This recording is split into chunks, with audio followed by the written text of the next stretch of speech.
All right. So let's say, for example, you have x squared plus 6x. And we can use a nice big square to represent x squared. So there's x squared.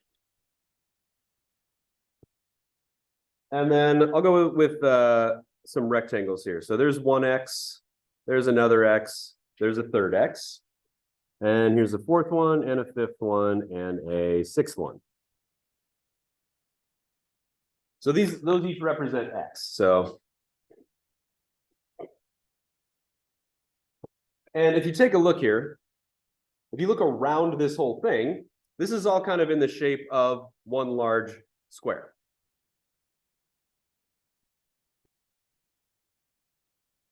And so what we're trying to figure out is, what number could we fit in here, like a regular number fitting in here to actually literally complete this square that's right here.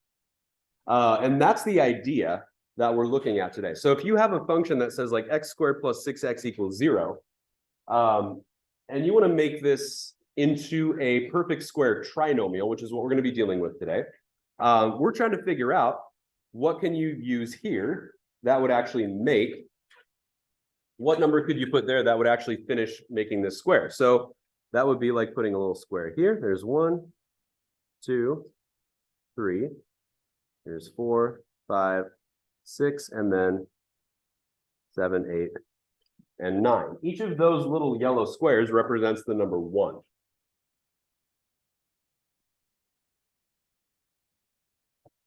So completing that square would be adding 9 in order to finish that square. So from a visual approach, that's what we're looking at. And so if we go back to our equation here, we could actually add the number 9 to the left side, but we'd also have to add it to the right side because algebraically, it doesn't make sense to only do one thing and not do it to the other, right? In algebra, if you do one thing to one side of the equation, you have to do it to the other. And if you think about now factoring this as a trinomial now, what two numbers would multiply to 9 and add to 6? 3 and 3. So this would be x plus 3 times x plus 3, and it would equal 9 over here because we added 9 to both sides.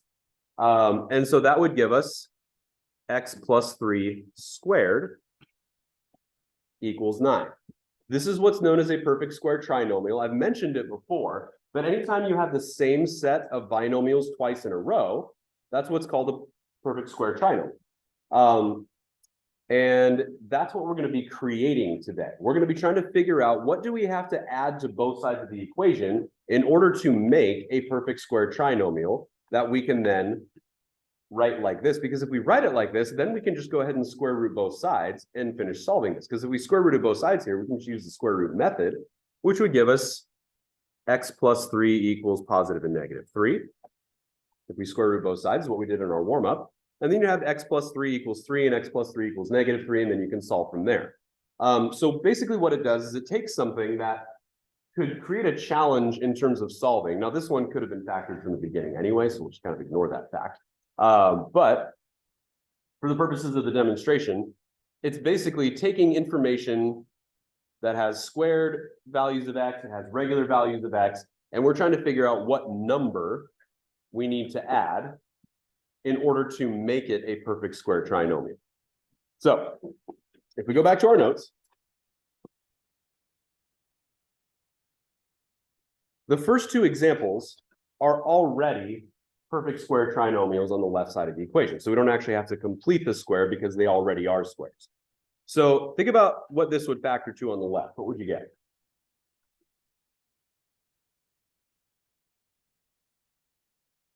What is it? Yeah, the two numbers that multiply to positive 64 and add to negative 16 would be negative 8 and negative 8. So that'd be x minus 8 times x minus 8 equals 100. And then you can square root both sides because x minus 8 times x minus 8 is equivalent to x minus 8 squared, and that equals 100. So what we are not going to be doing today is we're not going to be setting the equation equal to 0.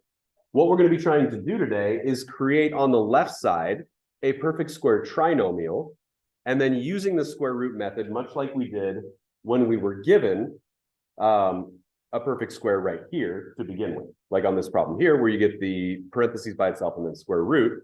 That's exactly what we're doing here. We got the parentheses by itself. Then we solve it by using the square root method. So we square root both sides, and that'll give us x minus 8 equals positive and negative 10.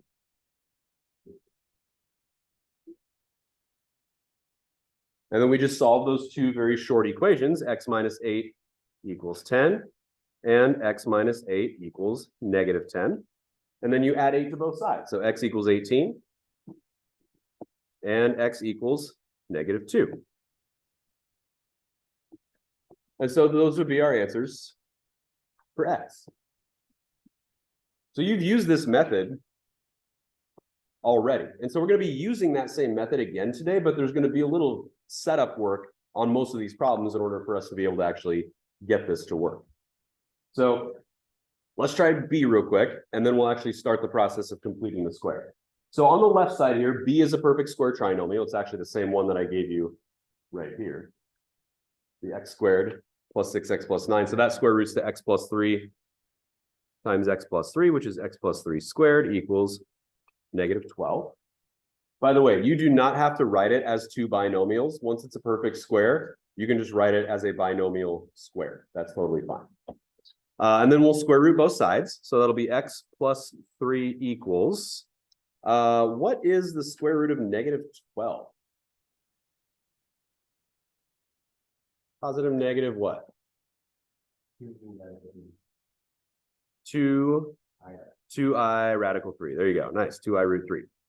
Then we're going to have our two different equations because we still have to get x by itself. So it'll be x plus 3 equals 2i root 3. And we'll have x plus 3 equals negative 2i root 3. Subtract 3 from each of those. So that'll give us x equals negative 3 plus 2i root 3. Complex number answer for that one. And x equals negative 3 minus 2i root 3 over here. And then we can just put those both together and say x is equal to negative 3 plus or minus 2i root 3. So those are basically things that we did up in the warm-up. Not really a whole lot of difference other than the fact that we factored in order to create solving by square roots. So we factored and then solved by using square roots. And so that's what we're going to be working on today. We're going to be creating a perfect square trinomial, factoring it, and then using the square root method to solve. So the process for this. We've got, on our first one here, we have x squared plus 8x plus c. And what we're trying to do is trying to find a value of c, trying to find a number that goes on the end of this that will end up making this a perfect square trinomial. Does anybody think they know what number goes on the end?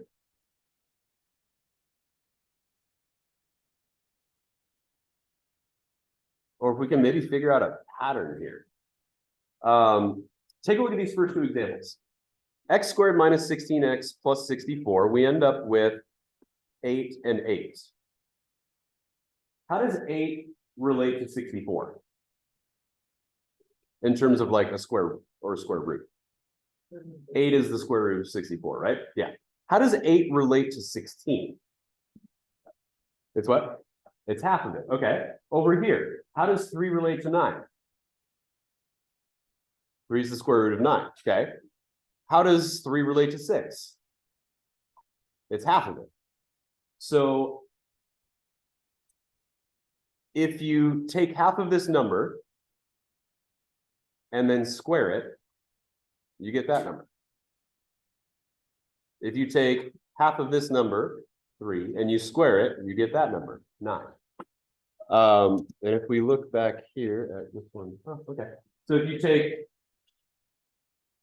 half of the middle number and you square it, you get the number on the end.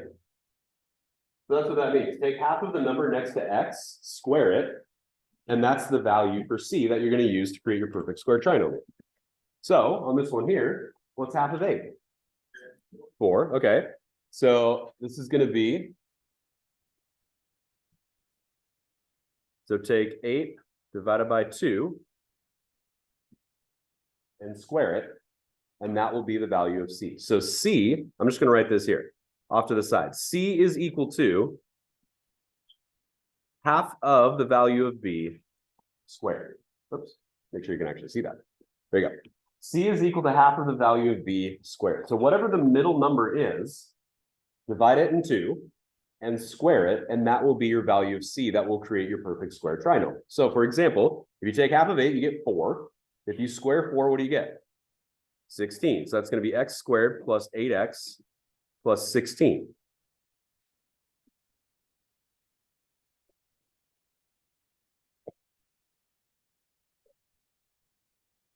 So that will give us x plus 4 squared.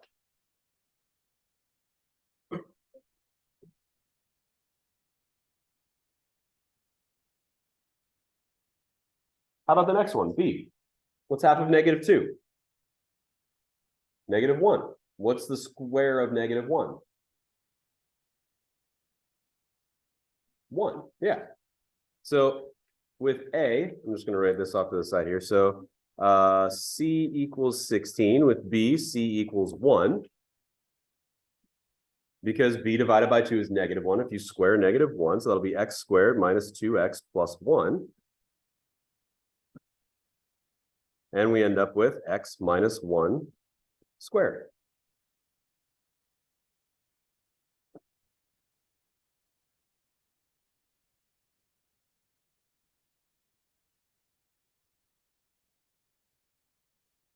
Now, when you get to a problem like C, something a little bit different happens. And I don't want you to use decimals, because half of negative 9 is a decimal value, but for the purposes of what we're doing, it's actually best to leave things in fraction form, improper fraction form specifically.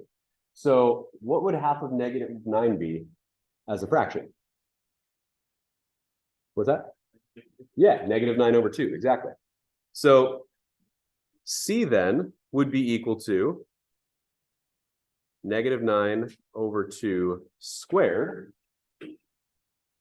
which would be equal to positive 81 over 4. Just square the numerator and square the denominator. And leave that as a fraction, because it's going to be a lot easier to write that in simplified form, in factored form, and actually do the factoring and the solving using square roots once we get to the next page, probably. It'll be a lot easier to do it if it's in fraction form. So we're going to write x squared minus 9x plus 81 fourths. By the way, what is 81 divided by 4? Just as a decimal. That is 20.25. Now, my guess is you would probably have an easier time square rooting 81 fourths than you would 20.25, because 81 and 4 are both perfect squares. And so if you square root those, you just get 9 over 2. Whereas square rooting 20.25, probably not going to know that's negative 4.5 or 4.5. So leaving it as a fraction is always going to be a better idea. So we're going to end up here with x minus 9 over 2 squared. That would be the factored form of that. So whatever you end up with, by the way, everything inside of the parentheses with x is just going to be equal to half of the value of b. 4 is half of 8. Negative 1 is half of negative 2. Negative 9 halves is half of negative 9. So whatever b is, yeah, whatever b is, cut it in half. Make that your second number inside the parentheses. And then it's squared, and then you got yourself the perfect square trinomial. Are there any questions about that before we move on? People decent so far with that? Okay, cool. So yeah, it's one of those things, like you saw it on the main screen for the agenda today. It looks crazy, and now you're doing it's like, okay, it's not, I mean, we're just cutting a number in half and then squaring it. Okay. So flip the page. Let's have ourselves a look. So now we're going to start solving. So for solving, right now, we've got ourselves x squared minus 10x plus 7. And some of you might be wondering, what's the purpose of this method in the first place? The purpose is, take a look here. Are there two numbers that you could multiply to equal +7 and then multiply to equal +7 and add to equal -10? Do those two numbers exist as integers? Are there positive and negative whole numbers that you can make this work with for factoring? No. So the whole point of using completing the square is to be able to solve this and make it factorable. So we can't actually factor this. This is not factorable in terms of using integer values, positive or negative whole numbers. It just doesn't work. So what we need to do is adjust the equation so that it does work. And the nice thing about algebra, as long as you do the same thing to both sides of the equation, you can do whatever you want. So we're going to start by moving the 7 to the other side, because the 7 is the thing that's kind of getting in our way of being able to solve this. So if we subtract 7, that's going to give us x squared minus 10x equals -7. And now what we're going to do is create ourselves a perfect square trinomial on the left, just like we did at the bottom of the last page. So you're going to take half of -10, which is what? -5, okay. And then what is -5 squared? 25, okay. So C, I'm going to write, I'm going to put this, we'll put this here. So C is equal to B divided by 2 squared, which in this case would be C is equal to -10 divided by 2 squared, which means that C is equal to 25, because -10 divided by 2 is -5, and -5 squared is 25. So C equals 25. So we have to add 25 to both sides. So if we add 25 here, and we add 25 here, because it's algebra, as long as we do the same thing to both sides, the value of the equation doesn't change. Both sides are still exactly the same because we're doing the same thing to both sides. So that'll be x squared minus 10x plus 25, which is going to factor to x minus 5 squared. We've created a perfect square trinomial. And on the right side, what's -7 and 25 added together? 18. Now we have a problem that looks like example number 2 from the warm-up. We can square root both sides at this point.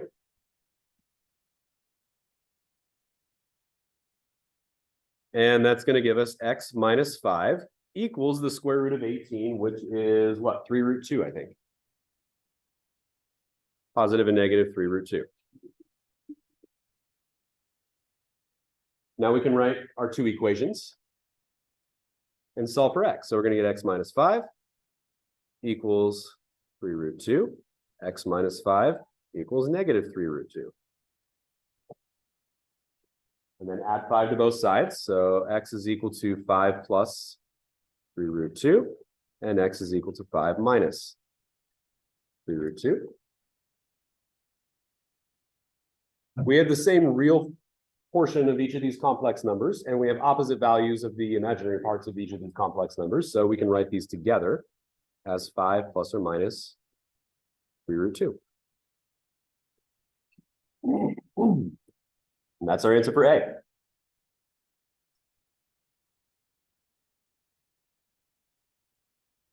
Are there any questions on this before we look at this part B together? We're going to do B together, then I'm going to have you try C and D. D down there. It says A, B, C, B. It should be A, B, C, D. We're going to take a look at B together in just a moment. Are there any questions on A, though, before we take a look at that one? Okay. So start by moving over. Actually, on this one, we do need to start with something a little bit different. What is different about B? Yeah, these are all divisible by 3. In fact, everything we've seen so far had an A value of 1, right? There's no number in front of our squared term. So if there is a number in front of x squared, or your squared variable, if A does not equal 1, divide everything first by the value of A. And if we divide everything by A on both sides, if we divide by 3 everything on the left divided by 3, and we divide 0 by 3, which we're allowed to do, that's going to give us x squared plus 4x plus 5 equals 0. As long as what we do makes sense within the bounds of algebra, then we're good to go. And if you divide everything on both sides by the same number, that's perfectly allowable. So what do we do now? Now that we've got our value of a equal to 1, what's our next step? Yeah, get rid of the 5, move that over, because we do not have two numbers that will multiply to a positive 5 and add to a positive 4. They don't exist. The only two numbers that multiply to 5 would be 1 and 5. And 1 plus 5 doesn't equal 4. So this will not work for regular factoring. So we'll subtract 5 from both sides. If it was factorable, we would just factor it. The whole point of this is that it doesn't factor. So we need to create a situation where it does factor. So we'll subtract 5 from both sides, and that'll give us x squared plus 4x equals negative 5. And I'm always going to leave a little bit of a gap here because I'm always going to add that value of c onto the end. And c is always equal to half of b squared. So what are we going to add to both sides? 4. Yeah. Half of b is 4, because b is, sorry, half of b is 2. B is 4, half of b is 2, 2 squared is 4. So we're going to say plus 4 here and plus 4 here.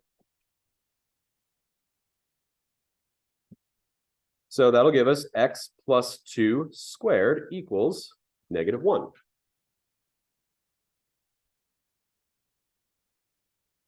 We've created our perfect square on the left.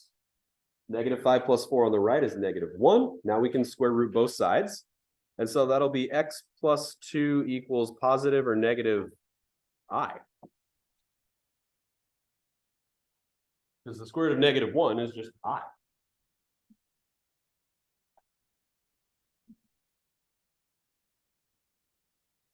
All right, then we'll go ahead and subtract 2 from both sides, which would actually just give us, by the way, you don't necessarily have to write both forms of the equation here. I'm just going to give you a hint on this one.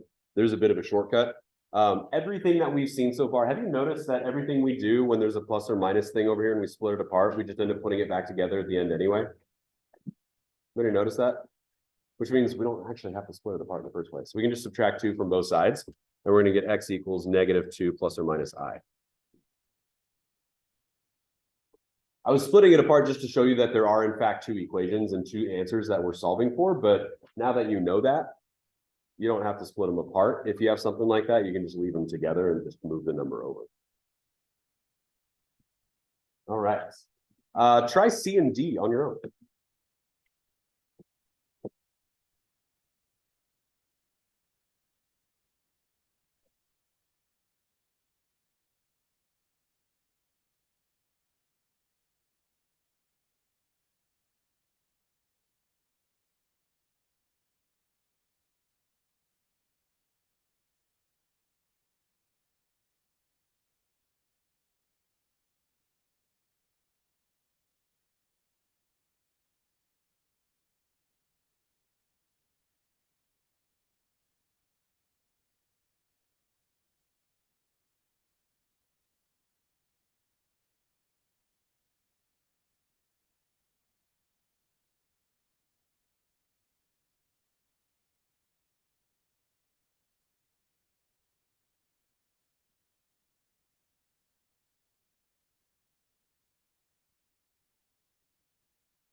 These ones tend to be a little bit more challenging, mostly just because of the fraction situation, yeah?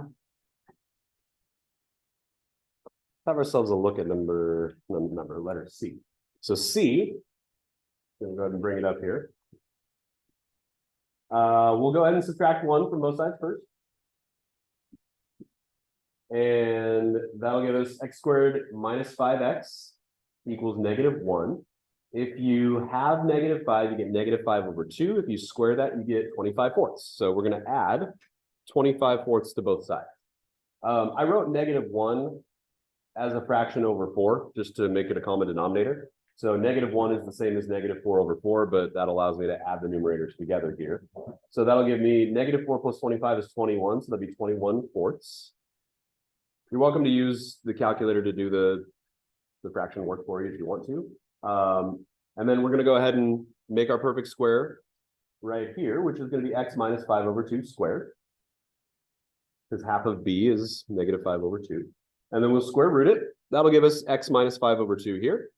And square root of 21/4, square roots to positive and negative, square root of 21/2, because the square root of 4 is 2. So we don't have to rationalize the denominator because it is a perfect square denominator, which is nice. And then we're going to go ahead and add 5 halves to both sides. And that'll give us 5/2 plus or minus square root of 21/2. And because we finish with a common denominator, we can just go ahead and put those two together as the numerator, and we have one denominator. Yeah. So we'll get 5 plus or minus the square root of 21/2. So take a look at this process here. Are there any questions about any particular step that we took in that process before we look at D?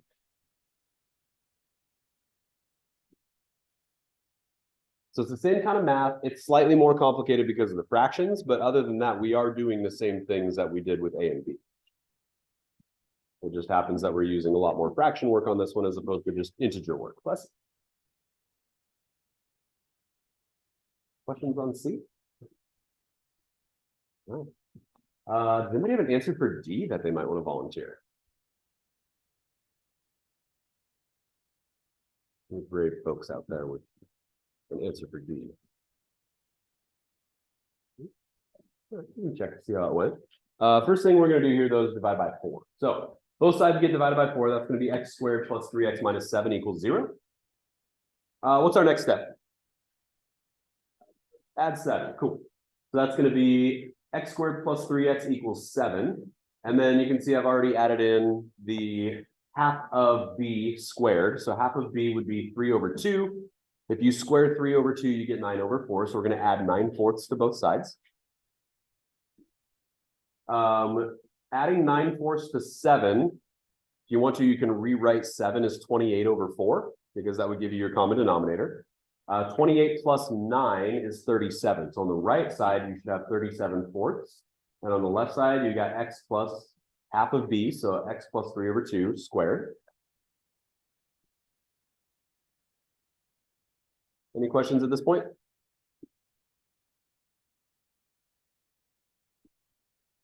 Square root both sides. 37 is prime.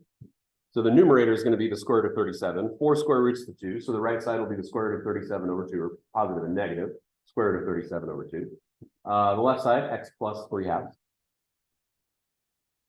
And then the last thing we'll need to do is subtract 3/2 from both sides, which would give us x equals -3/2 plus or minus the square root of 37 over 2. But once again, we have the same denominator, so we can go ahead and put those together and write x is equal to 3 plus or minus the square root of 37 over 2.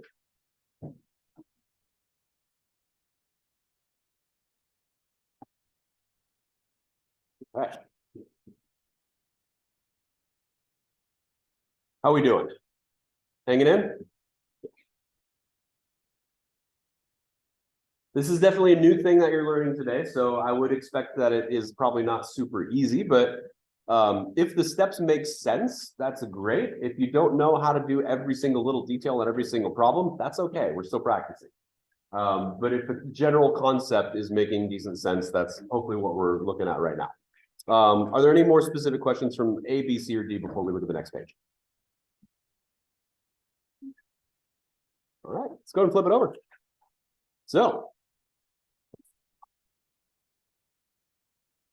now we get to do the next part, which is to write the equation in vertex form. So this will involve completing the square.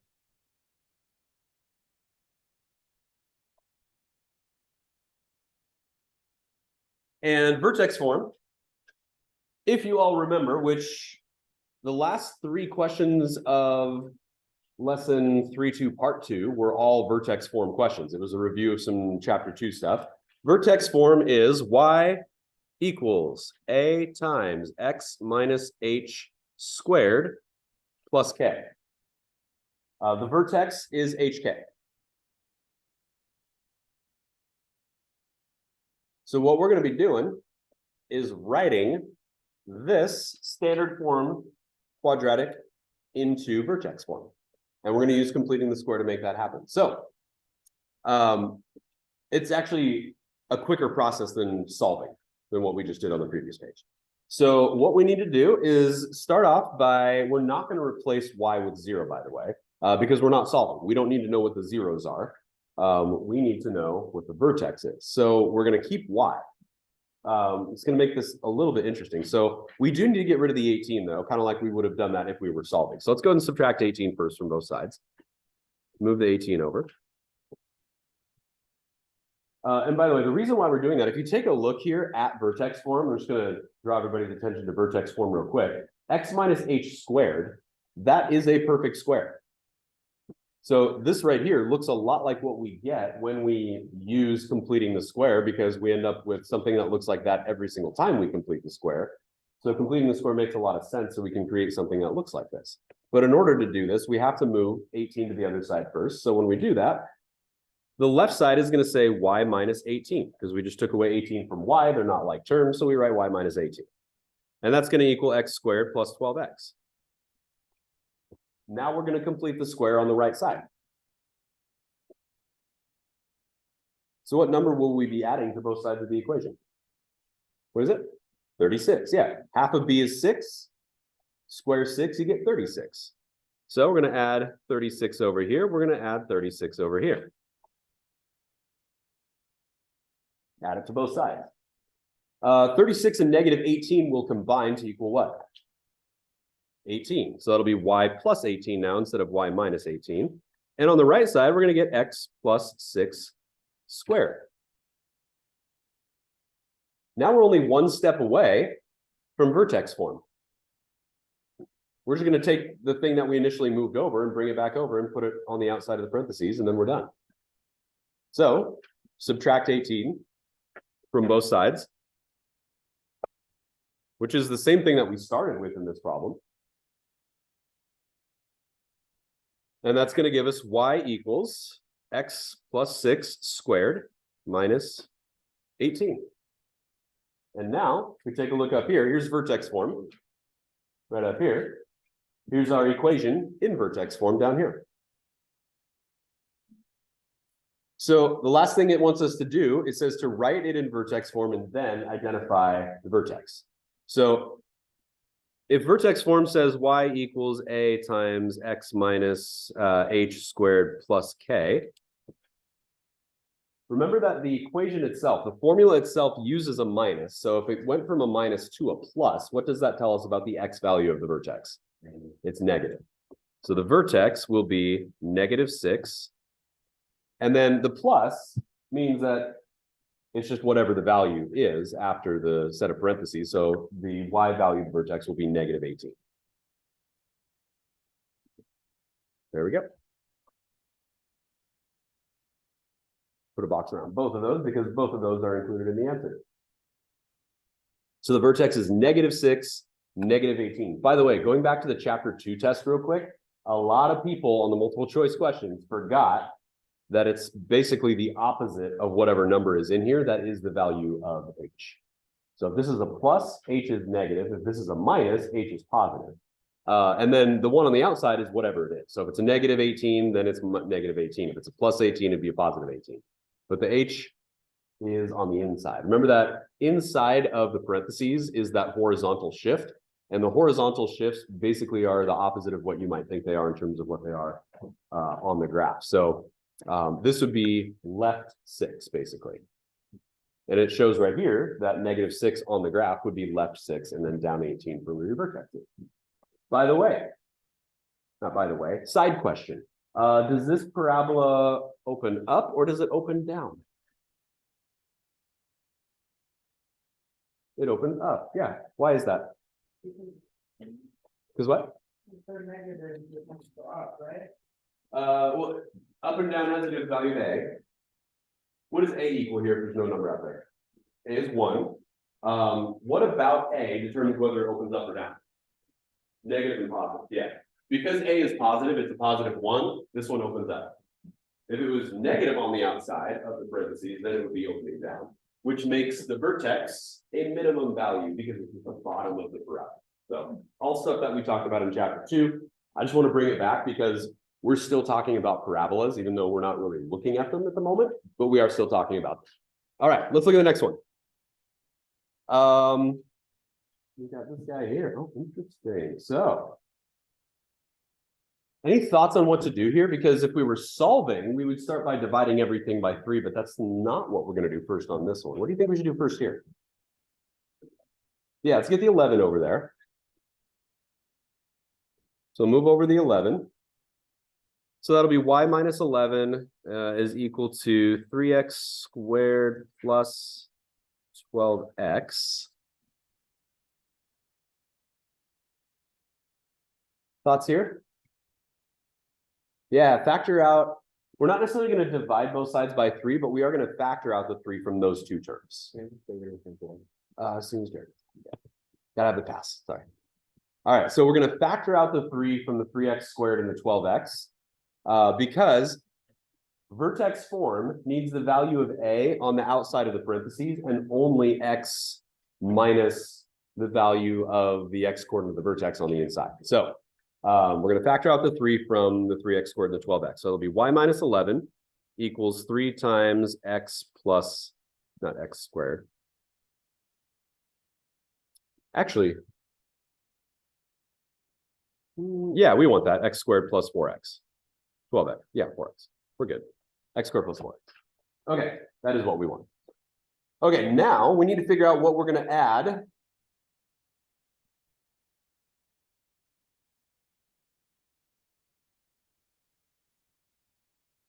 to each side.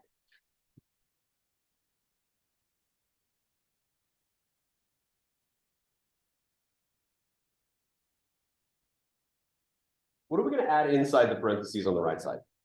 Let me ask you that. What is it? 4. Yeah. Everybody okay with that? Add 4 inside the parentheses over here. Because half of 4 is 2. 2 squared is 4. Everybody good with that? Okay. So over here, we're going to say equals 3 times x squared plus 4x plus 4. However, on the left, here's where it's going to get a little bit weird. So I'm putting this plus 4 very deliberately plus 4 on the inside of the parentheses. This means a lot. Because over on the left side, you ready for this?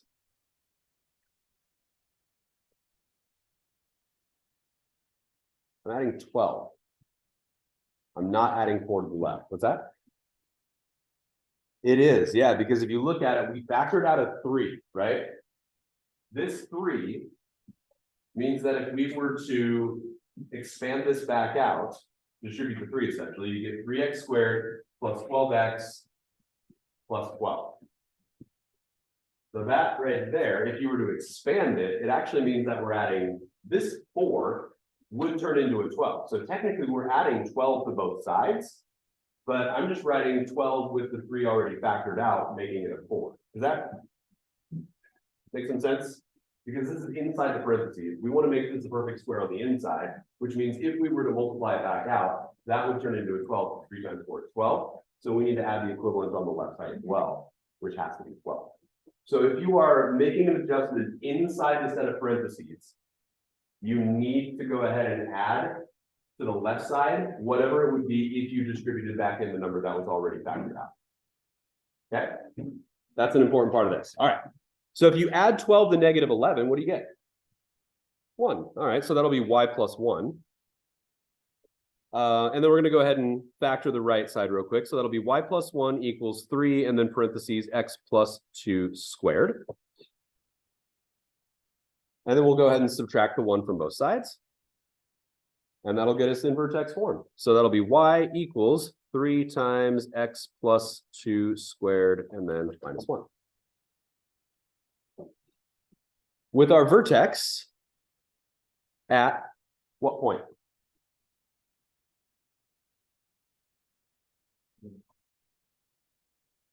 Definitely negative 1. But this one is negative 2. Negative 2, negative 1.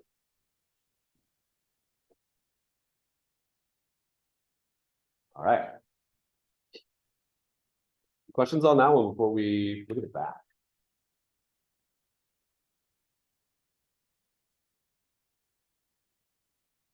Okay, getting close here. So a couple more, and then what time are we at here today? Where's it at? 50, 20. 20. Okay. Tomorrow's a work day though, so we can push it up to the bell if we need to. Okay, a few more. Hey, here's another word problem. This is like the falling model object, falling object model. So modeling with mathematics. The height y in feet, so y represents height in feet, of a baseball after t seconds, so time in seconds. After it is hit, can be modeled by the function y equals negative 16t squared plus 96t plus 3. Find the maximum height of the baseball. How long does it take to hit the ground? Well, okay. Gosh. Now I know it probably wants us to go ahead and do what we just did on the last page. So we will. But then I'm going to show you that it doesn't have to take as long as what we just did on the last page. So my guess is that because it's in this section, it wants us to use completing the square. So let's go ahead and play ball and do that. It's a terrible joke. So let's subtract 3 from both sides first. All right, so we're going to get y minus 3 equals negative 16t squared plus 96t. Yeah, that's what I was thinking. So 96, is it divisible by 16? Yep. However, we're not going to factor out 16. We're going to factor out negative 16. Yeah, negative 16. We'll keep the t in there. Yeah. So that'll be y minus 3 equals negative 16 times t squared minus, because we factored out a negative. What is 96 divided by 16? 6. Okay. And, oh, t. 6t minus 6t. What is half of negative 6? Negative 3. Square that, what do you get? Positive 9. So plus 9. So what are we going to add over here?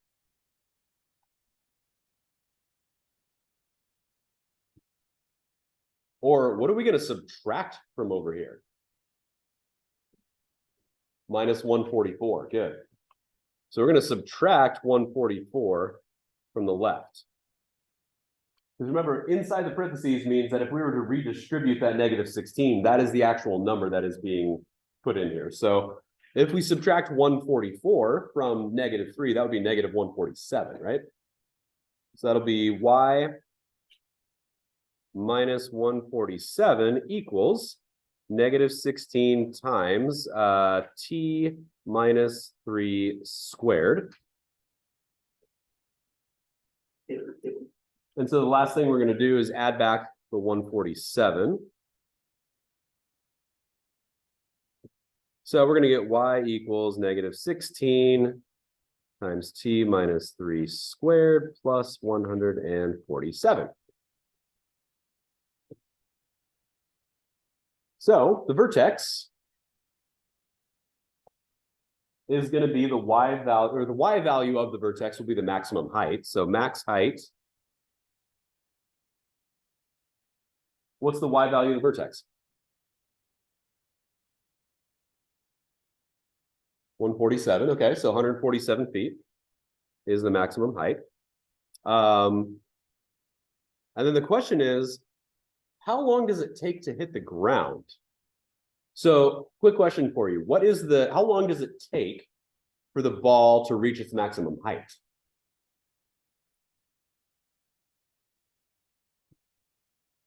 What is it?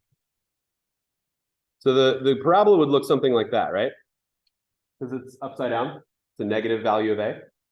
The vertex is here, and it has a value of something 147. What's the x value of the vertex? 3. So how long does it take for the ball to reach the maximum height? 3 seconds. How long does it take for the ball to hit the ground? This is the halfway point, right? So another 3 seconds. So 6. Yeah. So time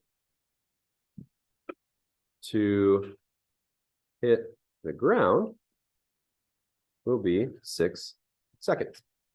Because the vertex is the halfway point of the parabola. It's exactly in the middle. So if you use that and just go to the end, you get. So that is our answer. Now, the other way to do this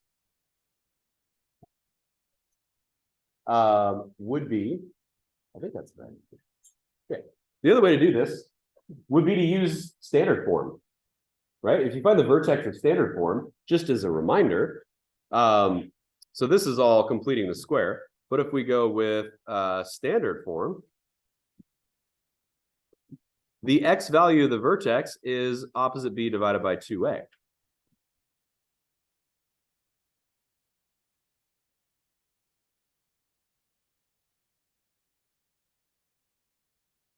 So the vertex here would be the opposite of 96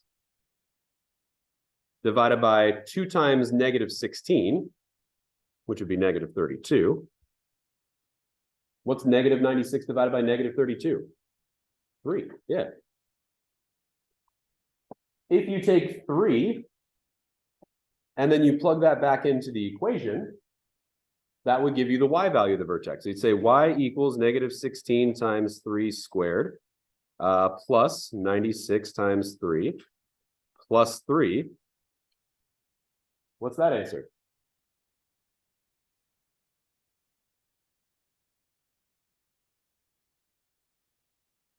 So plug that into your calculator so you get it. It should be a number that we've already discovered because we've already done the problem. What is it? 147. So there's our vertex, 3, 147. Cool.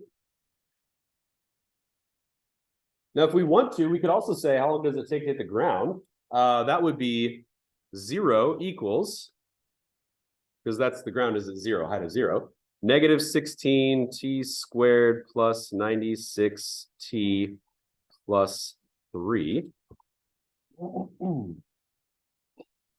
And then we could just go ahead and solve this using the square, or not the square root method, but using completing the square in the square root method, but should end up with the same answer that we had before. Should end up being 0. So, which basically means if we got this right here, so go back to this here, plug in 0 and write this on the right side. So basically we did all that work already. So it'd be 0 equals -16 times T minus 3 squared plus 147. So if we just solve this real quick, subtract the 147, so it'd be negative 147 equals negative 16, and then T minus 3 squared. Divide 147 by 16, or negative 147 divided by negative 16.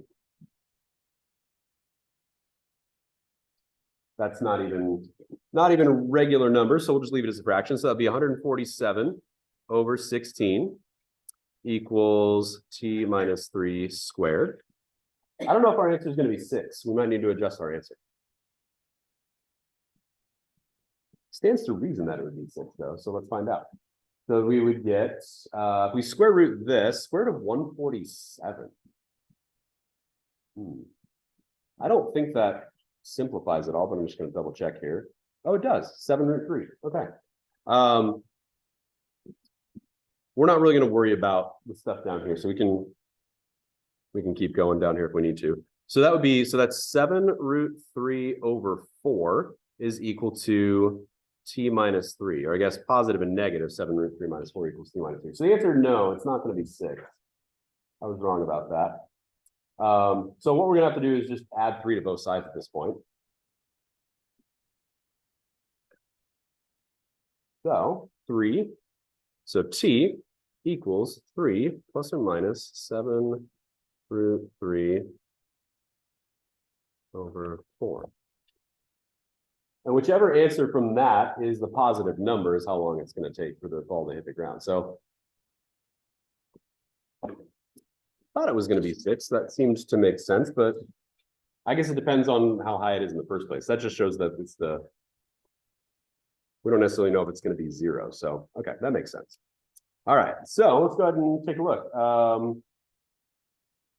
We'll do 3 plus 7. Good morning, Mr. Hawk. Here are your announcements for Thursday, October 19th, 2023. Winter sports start November 13th. You must have a current sports list on file prior to participating. The mobile health clinic is on the way back to Dallas High School on Friday, October 27th. Let's type it in here. So 3 plus fraction. Are eligible to access their services. Look for the registration link in your school email or Parent Square to set up an appointment. I mean, And Chenoweth Elementary School hosting their fall garden. close to cleanup day 6. Saturday, October 26th. 6.03. 2 p.m. So I'm just going to change that to Volunteer hours and help out the students. 6.03 seconds. Wear appropriate clothing for the cooler weather and bring a water bottle. Chenoweth will supply tools and snacks. Please sign up at the counseling office prior to the event. You want to go to Japan next summer? Japan Club is now accepting applications for membership. Applications require 2 letters of recommendation and an essay. Will not be accepted after next week, so don't delay. Drop them off in the main office with Mr. Rexick in room 214. And the STEM Club is having a meeting today during lunch in room 215. That's Ms. Rice's room. Help us plan fun STEM activities throughout the year. Pizza and snacks will be provided. Next week, October 23rd to the 27th, the Youth Alive Club is taking donations for Christmas boxes. The local churches will send out to less fortunate children around the world. Please put your donations in the box by the front office. And if you want to donate but aren't sure what to donate, there are flyers or suggested gifts by the donation box in the main end. Thank you for your help. And picture retakes are October 23rd, that's next week. If you're not happy with your picture and would like to redo it, you need to bring in your previous picture packet. If You can see never got here. your picture taken, please make sure to get your picture done at that time.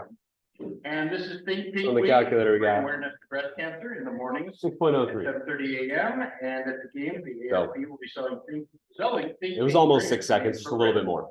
The profits will be donated to cancer awareness, and we're doing a pink out tomorrow, so find those clothes. Cool. Help us raise money for Stand Up to Cancer. Pay $1 to guess the exact time a car engine will run